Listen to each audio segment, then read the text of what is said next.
Hi and welcome to the Southern Institute of Technology's academic program, the Certificate in Small Business Management. Today's episode looks at the importance of business planning. First up, we're off to see Jason Beard to get an overview of this topic. Well, here at Venture, majority of the employees here work right across a lot of different factors, projects that we have. My specific focus is in enterprise services. So we're thinking of things like starting a business assistance, plus also some of the strategic projects around Southland. You may have noticed that these towers going up all over the place. We have broadband covering 95% of Southland. So some of those projects I'm also involved in. Today we're looking towards business planning. Can you tell us the first steps that need to be made? Well, actually, what I've noticed with a lot of people starting in business for the very first time, they've been thinking about it for a number of years. And I usually get them to start with actually sitting down and actually figuring out, are they suited to be in small business? Now that may sound like a little bit of a silly question, but I think you need to recognise that small business is not easy. Those people who think they're in for a lifestyle change that's going to be great for them, they think the money's going to start rolling in and they'll be able to sit back and get everyone else to do the work. It doesn't quite work that way. So you're typically looking at long hours. If you are, for example, got a family, it can have some repercussions on the family as well. So you really do need to think about your personal situation before you think about going into business. So that's usually where I would start. Do you think it's important to have a business background? No, I don't think it's important to have a business background. I think what is important is you need to have a passion and a desire for what it is you're wanting to do. And I think that's first and foremost because you can actually employ business skills. Accountants, and we do suggest you look at professionals when they need to come on board, lawyers, marketers. So you can actually employ and bring in a lot of that business skill. I think you just need to have the passion for your particular business. How do you go from having the original business concept to turning it into a business plan? Now everyone does this a little bit differently, and look, some of the statistics would suggest that those businesses that succeed, of those, 80% are ones that have got a business plan and maybe a monthly schedule whereby they look at their business plan and maybe look over their accounts. If you have no business plan and no measurements through accounts or looking at monthly accounts, or you wait till the end of the year before you start looking at your finances, only 30% of those businesses have any chance of succeeding. So business planning is a great thing to do at the start. Where you'd usually begin is ask yourself a couple of questions. The first question you do want to ask yourself is, what is it I want to do? Now that sounds basic, but you really do need to state very concisely what it is you are wanting to do. So what sort of things would you cover in a business plan? Okay, well there's typically, say, 3 areas that you could look at covering. Now a business plan can be as long and as in-depth and as complicated as you really want to make it. And sometimes it does depend on who you're writing the business plan for. For example, a lot of people need to find finance to get their business started. So they will go straight to the bank. Now the bank is obviously going to look at some very key areas, probably around finance and maybe a bit of security to find whether they will fund this. But look, 3 key areas I would suggest you focus on is firstly, what do I want to do? So state very clearly what you want to do. Number 2 is, how am I going to do that? So let's start talking about where your premise is going to be. Let's start talking about issues such as your marketing. Let's start talking about issues such as production. Where are you going to get your raw products from? So just state how you're going to do what you want to do.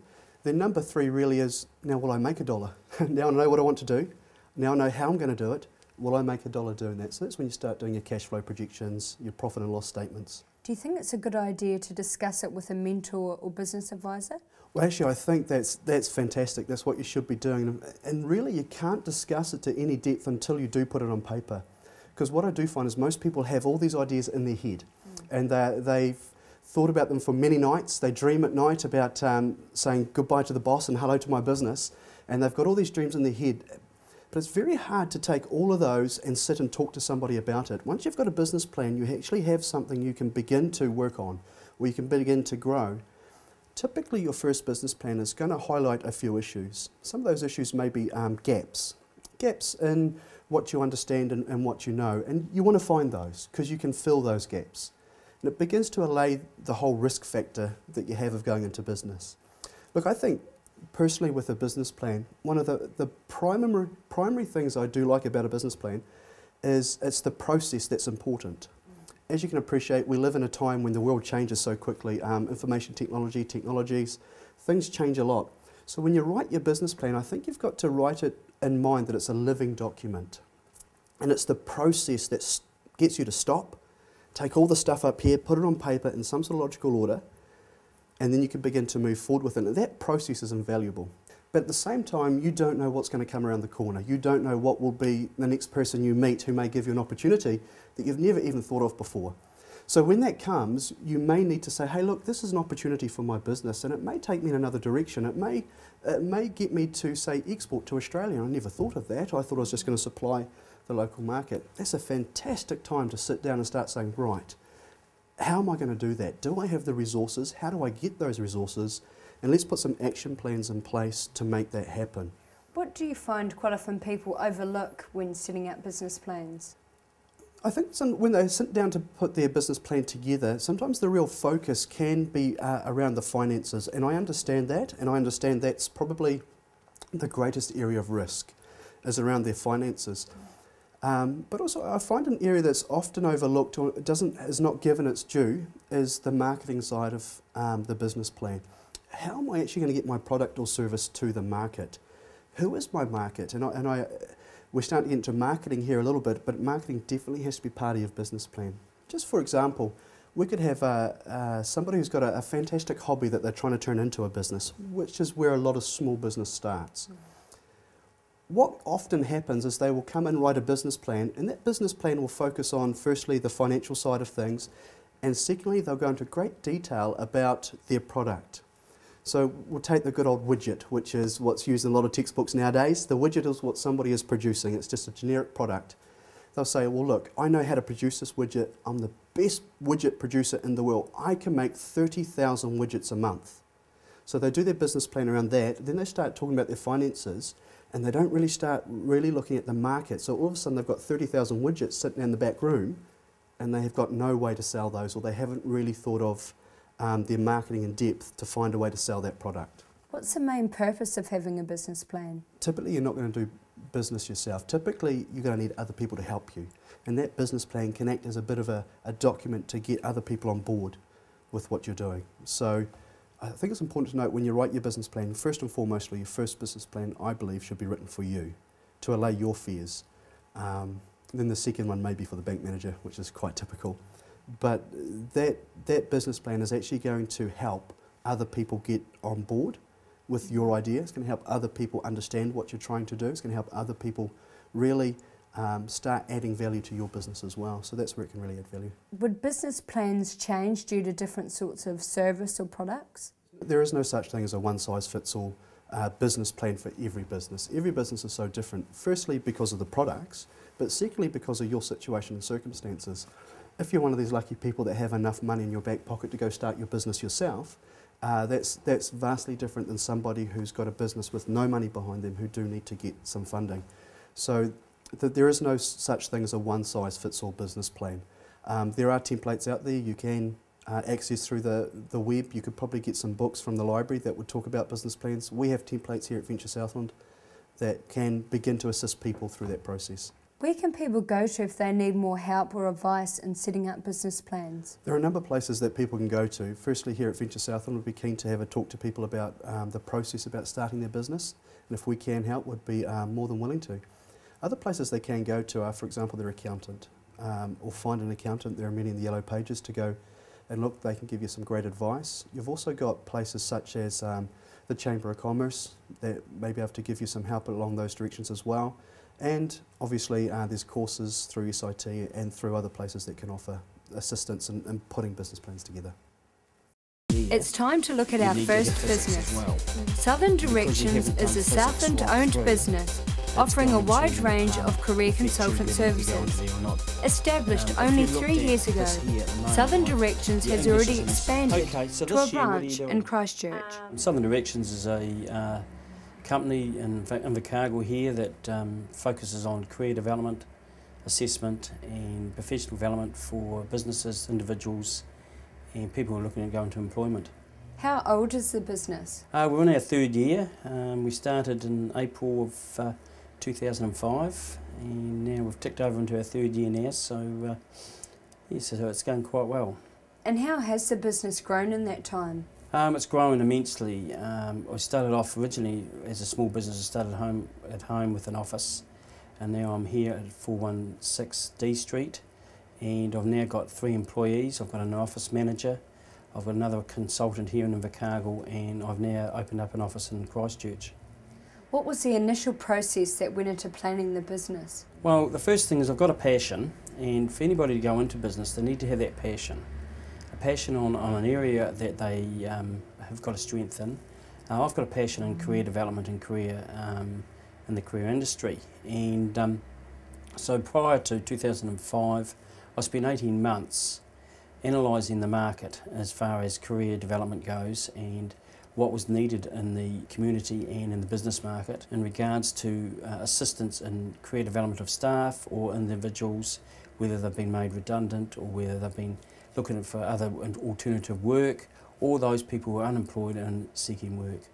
So I targeted those particular areas, and I did a target analysis and a market analysis over that 18 months.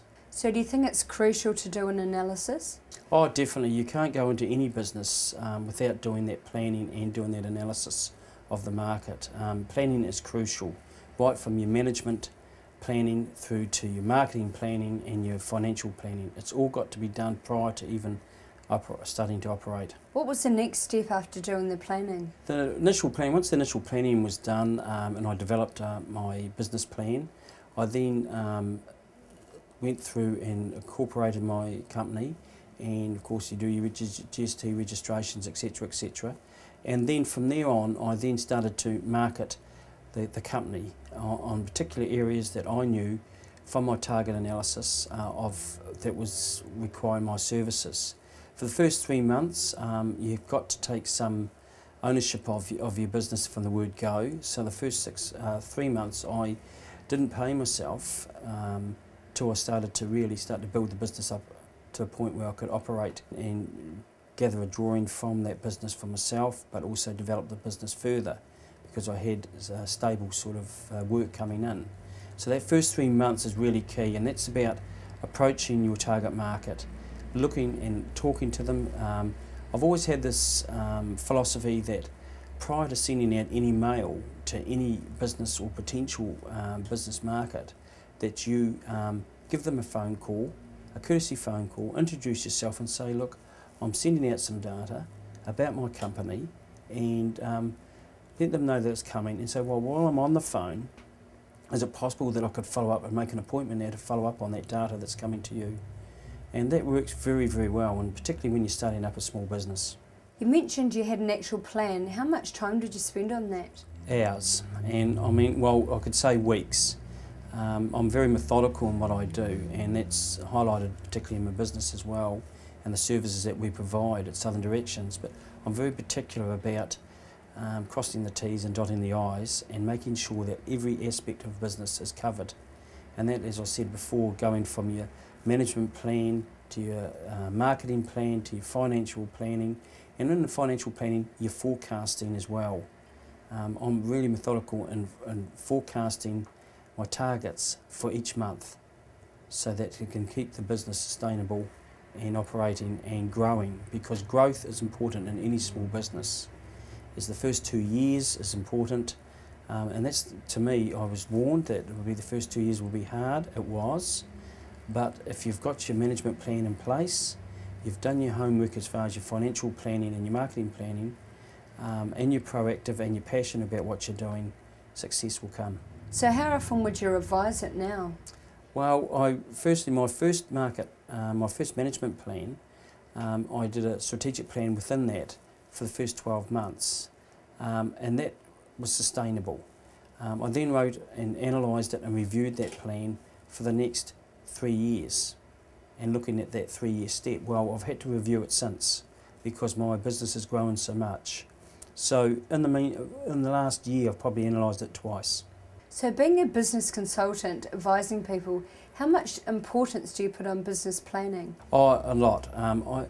If someone's coming into me and saying they're looking at wanting to go into a career of starting up their own business, I talk to them about the planning. It's the number one.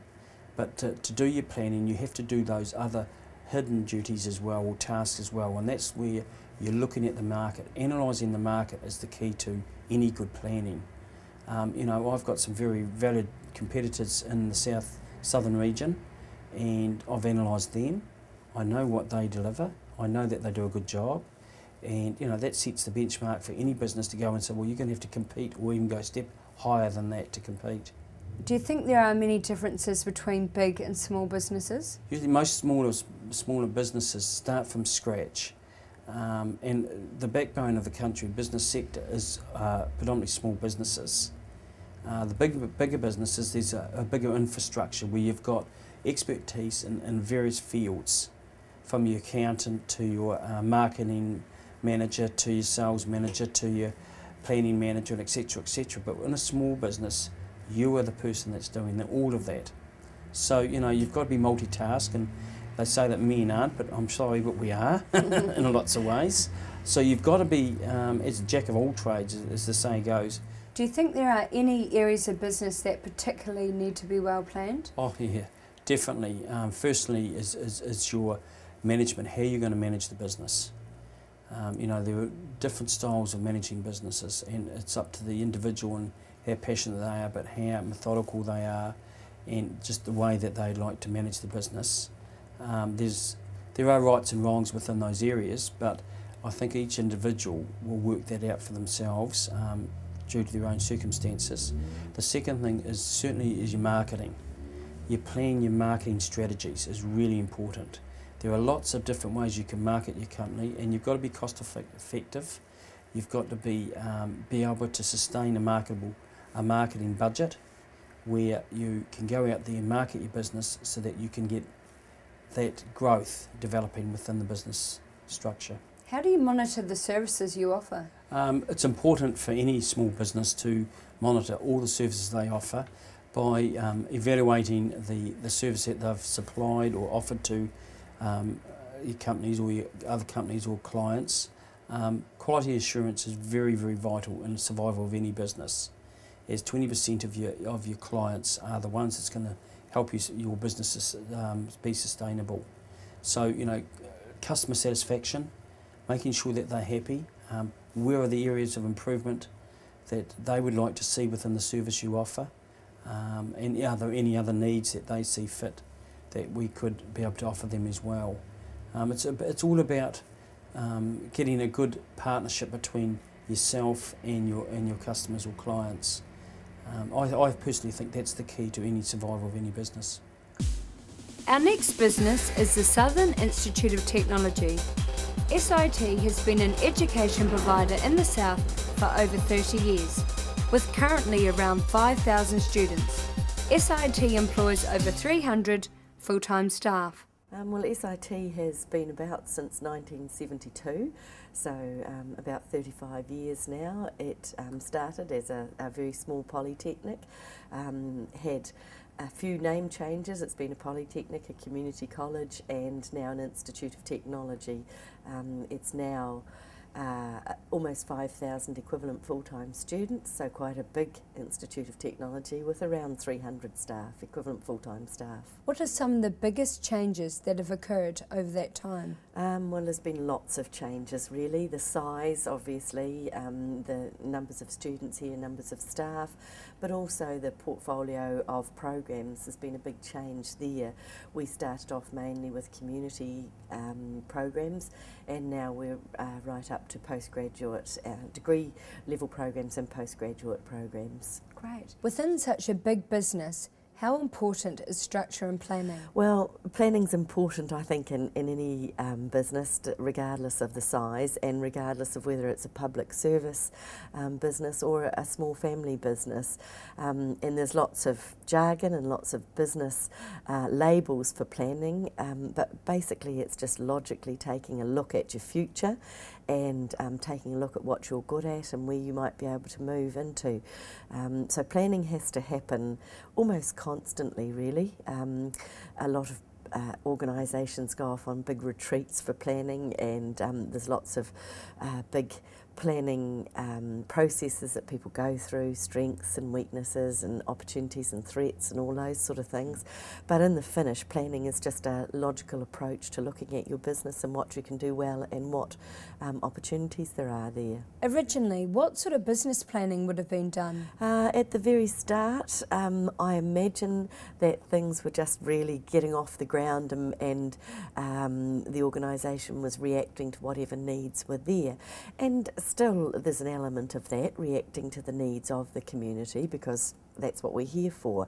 I suppose now there's a more formal planning process because our budgeting has to be linked to it, our applications for funding have to be linked to our planning, so we have to go through a fairly formal process, both at program and service level, with our advisory committees and our links to our industry, but then as a whole organisation, because we have to know what we're budgeting for, we have to know what performance indicators we have to meet, and we have to formalise that in written documents going to the Ministry of Education and the Tertiary Education Commission to gain funding. So a very formal process now.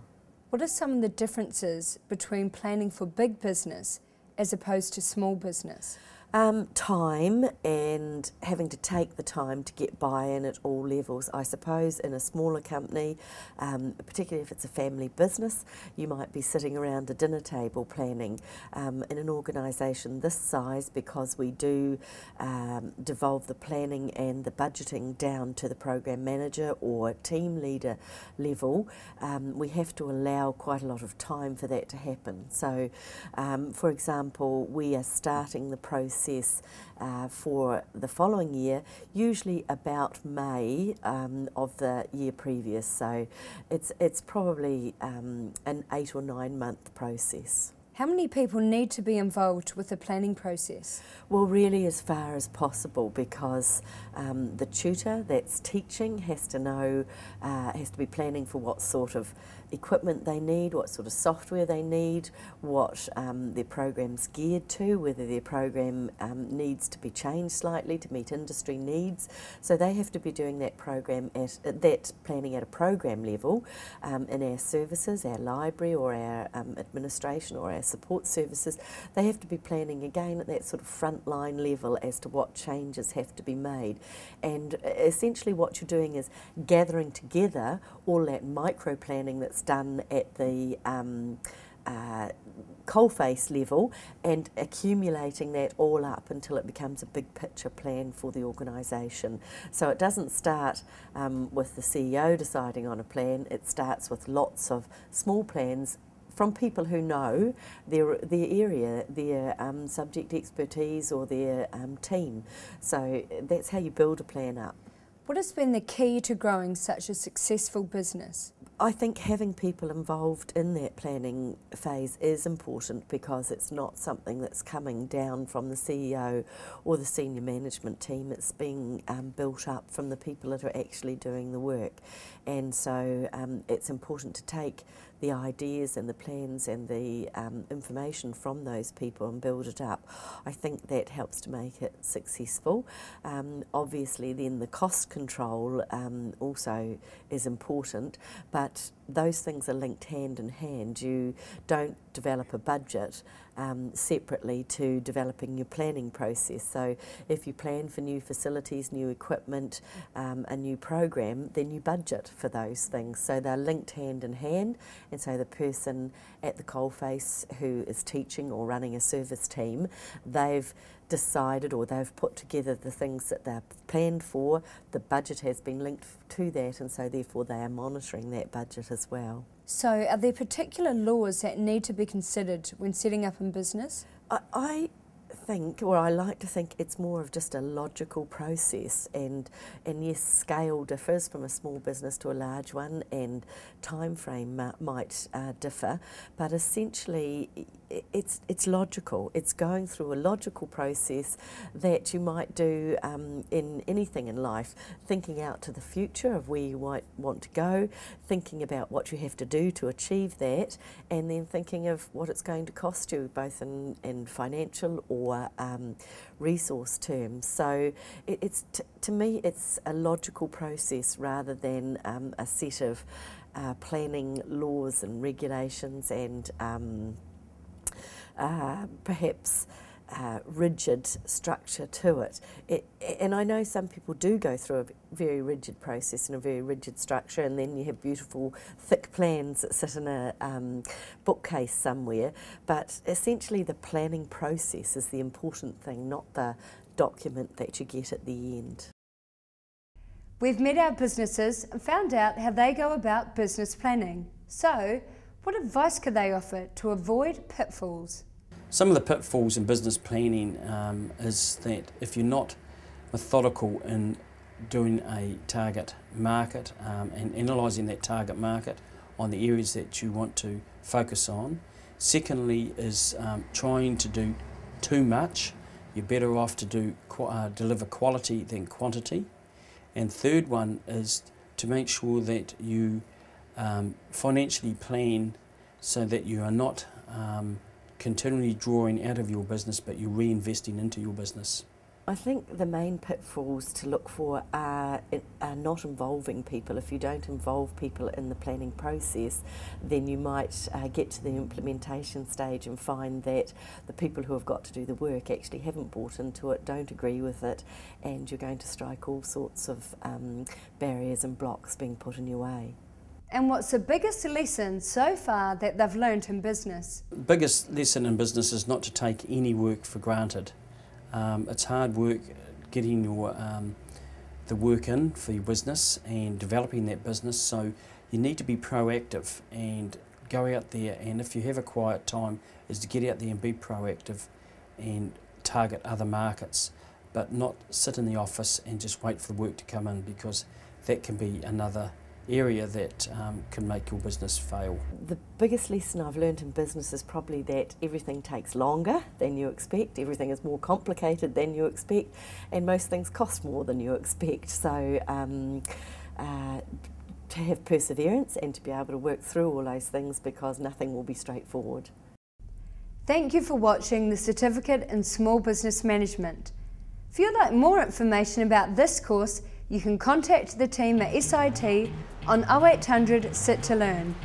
Next week we'll be looking at finance. You'll have to join us. See you then.